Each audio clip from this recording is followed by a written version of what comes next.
Hello everyone. Last class के अंदर हम हिपैटिकोप्सिडा के जनरल कैरेक्टर एंड उसका क्लासिफिकेशन पढ़ चुके हैं। हिपैटिकोप्सिडा क्या है? हिपैटिकोप्सिडा ब्रायोफाइटा की लोअर मोस्ट क्लास है। ब्रायोफाइटा को 3 क्लासेस में डिवाइड किया गया था, जिसमें हिपैटिकोप्सिडा लोअर मोस्ट क्लास है, जिसे लिवरवर्ट्स भी कहते हैं। इसके अंदर सभी लिवरवर्ट्स आते हैं। इसका हमने क्लासिफिकेशन और कैरेक्टर कल पढ़ लिया था। आज हम एक जीनस के बारे में पढ़ेंगे, नाम है रिक्सिया। इसके बारे में आप पहले भी सुन चुके हैं। रिक्सिया जीनस किसके अंदर आता है? जी, class hepaticopsida, order marchantiales, family ricciaceae and genus riccia. So start करते हैं। फर्स्ट ऑफ ऑल, अगर हम क्लासिफिकेशन देखें तो जैसा कि मैंने आपको लास्ट क्लास में बताया था कि ब्रायोफाइटा को डिवाइड किया गया। तो ब्रायोफाइटा क्या है? एक डिवीज़न है जो कि किसके अंदर आता है? किंगडम प्लांटी, सब kingdom cryptogam, division bryophyta. Bryophyta के बाद इसे 3 क्लासेस में डिवाइड किया गया था, हिपैटिकोप्सिडा, एंथोसेरोटोप्सिडा एंड ब्रायोप्सिडा, जिसमें से हिपैटिकोप्सिडा सबसे लोअर मोस्ट क्लास थी। रिक्सिया इसी के अंदर आता है।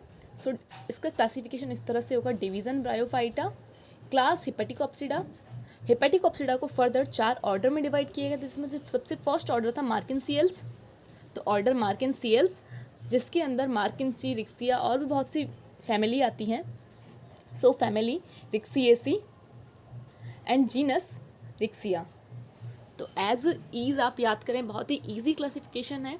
Division bryophyta, class hepaticopsida, order marchantiales, family ricciaceae and genus riccia. Okay, ये क्लासिफिकेशन कंप्लीट होता है।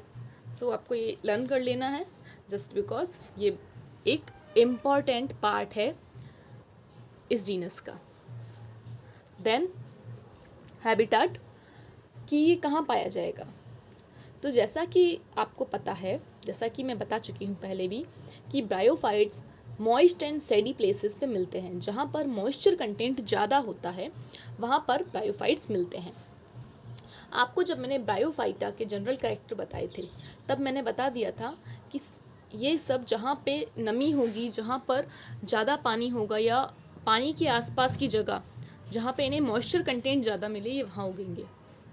सो रिक्सिया भी ऐसा ही है। रिक्सिया भी मॉइस्ट एंड सैडी प्लेसेस पे उगता है, यानी कि जहाँ पर वाटर कंटेंट होता है उसके आसपास उगता है। ये मोस्ट ऑफ आपको रेनी सीजन में, यानी कि बरसात के टाइम पे मिलेगा। बरसात के टाइम पे मिलने का कारण ये है कि बरसात के टाइम पे बहुत ज़्यादा मॉइस्चर कंटेंट अवेलेबल होता है इसे, और हर जगह पर पानी मिल जाएगा। सो ये उस टाइम पर जहाँ जहाँ इसे मॉइस्चर ज़्यादा मिलेगा वहाँ वहाँ ये ग्रो कर जाता है। इसके बाद रिक्सिया की मोस्ट ऑफ स्पीसीज टेरेस्ट्रियल हैं, लेकिन कुछ एक स्पीसीज यानी कि फ्यू आर कैसी हैं? एक्वेटिक हैं, जो कि फ्री फ्लोटिंग भी हो सकती हैं, यानी कि पानी के ऊपर तैरती हुई भी हो सकती हैं, या सबमर्ज्ड पानी के अंदर डूबी हुई भी हो सकती हैं। सो आपको ये याद रखना है कि रिक्सिया का हैबिटाट क्या है? Moist and सैडी place. जहाँ नमी ज़्यादा होगी वहाँ उस स्थान पे मिलेगा ये। और ज़्यादातर नमी कौन से सीज़न में होती है? रेनी सीज़न में, क्योंकि जब विंटर या समर होता है तब जितना मॉइस्चर कंटेंट होता है वो ऑलमोस्ट ख़त्म हो जाता है, लेकिन रेनी सीज़न के अंदर मॉइस्चर कंटेंट का अमाउंट बढ़ जाता है, यानी कि नमी, पानी, ये सब बढ़ जाते हैं। इसलिए वहाँ पर आपको ब्रायोफाइटा के मोस्ट ऑफ मेंबर मिलेंगे, जिसमें एक रिक्सिया भी है। ये मोस्ट ऑफ टेरेस्ट्रियल हैं, बता चुकी। इनमें से कुछ हैं जो एक्वेटिक हैं, फ्री फ्लोटिंग या सबमर्ज्ड दोनों हो सकते हैं, यानी कि पानी के ऊपर तैरते या डूबे हुए। अगर इसके एग्जाम्पल्स में देखें जो कि एक्वेटिक स्पीसीज हैं, उसमें आपको मोस्ट ऑफ नाम सुनने को मिलता है रिक्सिया फ्लूटेंस। ये एक एक्वेटिक स्पीसीज है। इसकी टेरेस्ट्रियल स्पीसीज भी हैं, लेकिन रिक्सिया फ्लूटेंस का अगर नाम आता है तो ये एक एक्वेटिक स्पीसीज के अंदर काउंट होती है। इसका जो स्ट्रक्चर है वो रिबन लाइक दिखेगा आपको।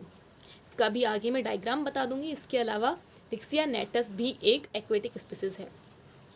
सो इसी के साथ क्या कंप्लीट हुआ? क्लासिफिकेशन, कि रिक्सिया को हमने किस डिवीज़न के अंदर रखा, क्या क्लास है इसकी, क्या order, family and genus.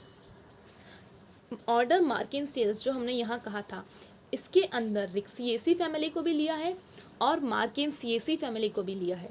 So Riccia की फैमिली, रिक्सिएसी, मैं बार बार इसलिए कह रही हूँ ताकि आपको ये क्लासिफिकेशन रटना ना पड़े, इजी वे में याद हो जाए। समझ लेंगे तो चीज़ रटनी नहीं पड़ेगी, नहीं समझेंगे तो आपको याद करनी पड़ेगी, रटनी पड़ेगी बार बार, और आपको ज़्यादा टफ लगेगा।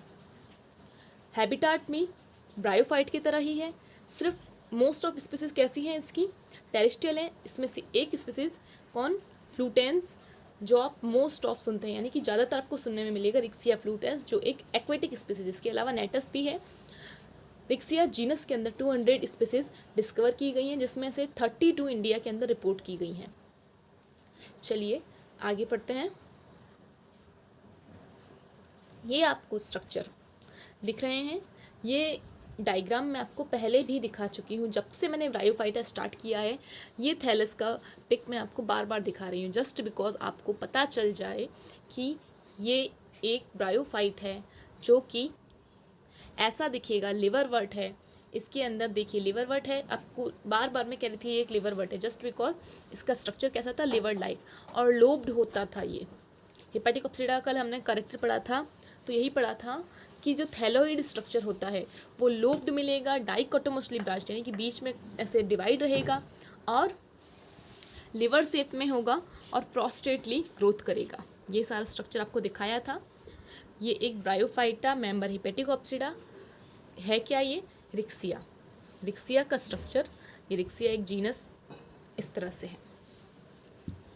सो आपको ये जो डायग्राम दिख रहा है, ये एक रिक्सिया की स्पीसीज है, और यहाँ पर ये दोनों ही प्लांट आपस में, यानी कि ये दोनों ही थैलस अलग अलग लग रहे हैं। इसका रीज़न ये है कि ज़रूरी नहीं लिवरवर्ट का मतलब कि लिवर लाइक स्ट्रक्चर, ये अच्छे से डेवलप स्ट्रक्चर भी रिक्सिया है। ये एक टेरेस्ट्रियल स्पीसीज है, और ये जो स्पीसीज आपको दिख रही है रिबन शेप, इसे आप कहते हैं रिबन शेप। ये एग्जाम्पल है रिक्सिया फ्लूटेंस का। रिक्सिया फ्लूटेंस जो एक एक्वेटिक स्पीसीज थी, जिसके बारे में मोस्ट ऑफ आप सुनते हैं, ये एक एक्वेटिक स्पीसीज है। इसका जब स्ट्रक्चर देखते हैं तो वो कुछ इस तरह से दिखाई देता है। इसका रीज़न सिंपल सा ये हो सकता है कि क्योंकि एक्वेटिक है, तो वही पानी की जो धाराएं हैं, मतलब कोई भी चीज़ को इस तरह से अपने स्ट्रक्चर को डेवलप करना पड़ता है कि वो उस हैबिटाट में अडप्ट कर पाए।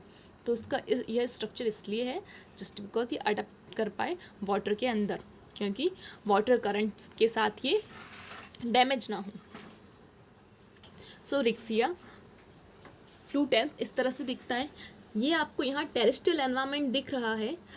मैं बता रही हूँ बार बार आपको कि रिक्सिया फ्लूटेंस टेरेस्ट्रियल भी हो सकता है, लेकिन ये मोस्ट ऑफ कहाँ मिलता है? जहाँ वाटर अवेलेबिलिटी है, यानी कि एक्वेटिक ये स्पीसीज है। इसका स्ट्रक्चर इस तरह से, इसे रिबन लिवरवर्ट भी कहते हैं, क्योंकि ये किस तरह से दिख रहा है? जैसा कि कोई रिबन लाइक थिंग पड़ी हो। चलिए नेक्स्ट पॉइंट पढ़ते हैं। चलिए अब हम रिक्सिया के थैलस की बात करते हैं।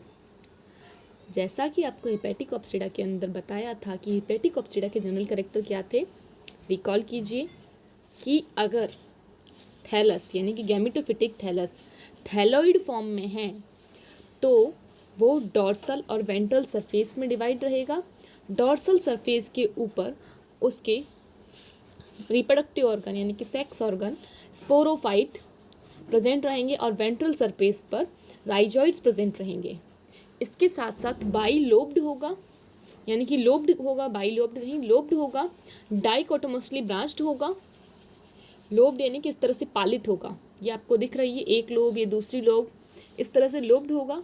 डाइकोटोमसली ब्रांच्ड होगा, तो आपको यहाँ पे ये दिख रहा है कि ये इस तरह से ब्रांच है।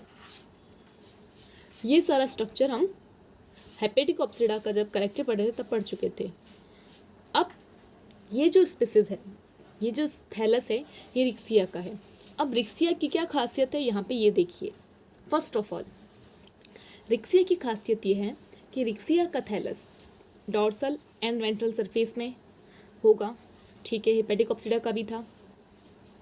यहाँ पर देखिए इसके अंदर एपिकल नॉच प्रेजेंट होती है। एपिकल नॉच का मीनिंग कि ये जो डाइकोटोमसली ब्रांच्ड होता है, इस ब्रांचिंग पॉइंट के बीचों बीच यहाँ पर टॉप पर एक पॉइंट होता है जिसे कहते हैं एपिकल नॉच, वहाँ से इसकी ग्रोथ होती है और एज मेरिस्टेमेटिक सेल्स की तरह ये आप कह सकते हैं। तो इसके अंदर apical notch like structure present होता है। सेकेंड चीज कि इसका जो थैलस है, इसकी डॉर्सल सरफेस पे क्या मिलते हैं, गैम, जितने भी रिप्रोडक्टिव ऑर्गन हैं वो, और स्पोरोफाइट। जैसा मैंने आपको लास्ट क्लास में हेपेटिक के कैरेक्टर के अंदर बताया था कि इसका स्पोरोफाइट कैसा था, या कैप्सूल लाइक स्ट्रक्चर था। सिर्फ और सिर्फ कैप्सूल मिलता है जो कि हेपेटिक के अंदर मिलता है, एंड ये राइजॉइड्स लाइक स्ट्रक्चर इसकी वेंट्रल सरफेस पे मिलते हैं। सो इसका एक जनरल अगर आप देखें तो सिर्फ इतना कि ये डॉर्सल एंड वेंट्रल सरफेस में होगा रिक्सिया का, ये डॉर्सल एंड वेंट्रल सरफेस में डिफ्रेंशिएटेड होगा। टॉप पर एक एपिकल नॉच मिलती है, डाइकोटोमसली ब्रांच्ड होता है, लोब्ड होता है। डॉर्सल सरफेस पे रिप्रोडक्टिव ऑर्गन स्पोरोफाइट प्रेजेंट होते हैं। वेंट्रल सरफेस पे राइजॉइड्स और स्केल्स प्रेजेंट होते हैं, राइजॉइड्स एंड स्केल्स। ये सब आपको याद रखना है। क्या क्या? डॉर्सल पर डॉर्सल एंड वेंट्रल, यानी कि जिसे आप हिंदी में कहते हैं अभ्यस्त और अग्रस्त, वही कि इसकी जो डॉर्सल सरफेस है इस पर reproductive organ and sporophyte present होते हैं।